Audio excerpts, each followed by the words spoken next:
How the bloody hell is you? I'm in a pretty good mood. We managed to kick the horrible Tories out of the town centre last Thursday.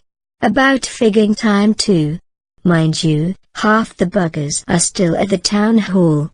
That's because the la-di-das, voting around St Mary Church and Wellswood along with a few other rich areas, love their investments, stocks and shares, and can pay to use a private hospital.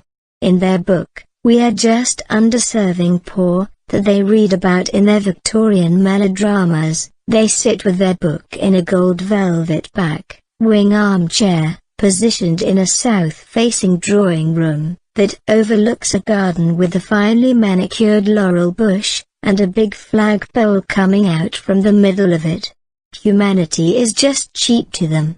People only matter when they have a silver spoon stick out of their gobs. I saw on the big telly in Bright House's window that well over 1,000 Tories got booted out across the country. But of course, they say, it wasn't their fault. They treat us as though we're all thick.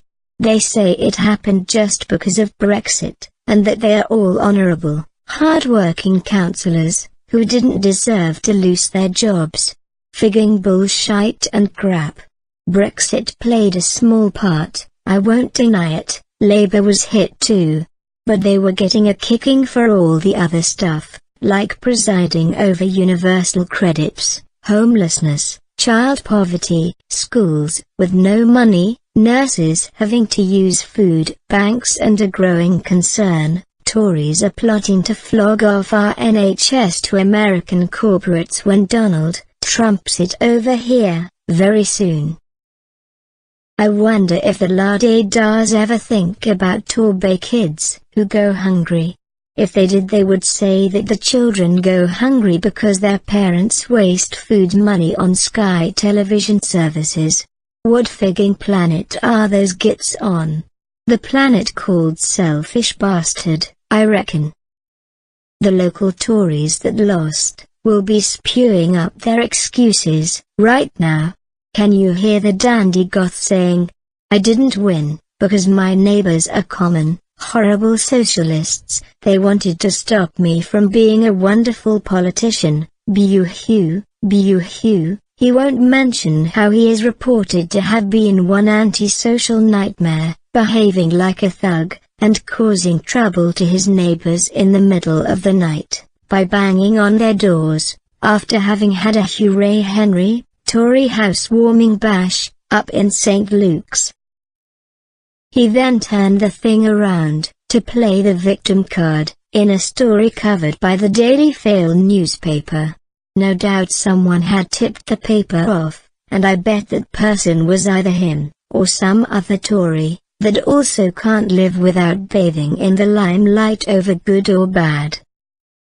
I bet the second of them, Three Failed Blues, blames all the stories about him on social media. He stands accused of pocketing an enormous 80 grand, fat cat payoff, from Northamptonshire taxpayers. This came following a controversy involving a local pub landlord, who was sent to jail. Confused already? Private Eye magazine speaks about a mouldy ham sandwich, a bitter row between the pub landlord and a female member of the East Northamptonshire Council. If it hadn't been true, the candidate could have so easily come forward to deny all these claims and chance to clean the slate in front of opposing candidates. A nice bloke at the Carphone warehouse. Let me read all the reports on one of those newfangled tablet thing Amy Bobs. It gave a lovely picture, it really did. The third Tory candidate wanting to control the town centre, only had bailiffs turn up at his shop door because he hadn't paid his business rates for 3 weeks, and has been forced to close down. This happened days before last week's election. It didn't look good for him, it was spread right across the news. From experience, I've never known any bloody bailiffs turn up when someone is only 3 weeks in arrears. Bugger me, it took them 14 months to get me in front of a judge over not paying a mobile phone bill, and it was 6 months before they even switched the bloody thing off, so I couldn't receive any more calls. Either he told a porcupine to the press, or it was an attack on the Tory candidate himself. He was reported to have criticized the town hall a few times, over their poor treatment of local business. Well, my old sore spot, I must take me worn-out ass up to see Joan and Muriel. They are both up in Melville Street car park today. I'll get all the last gossip from them too.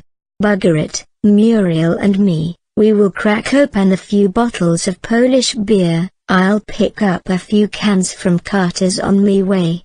Me mate Joan doesn't do the good stuff.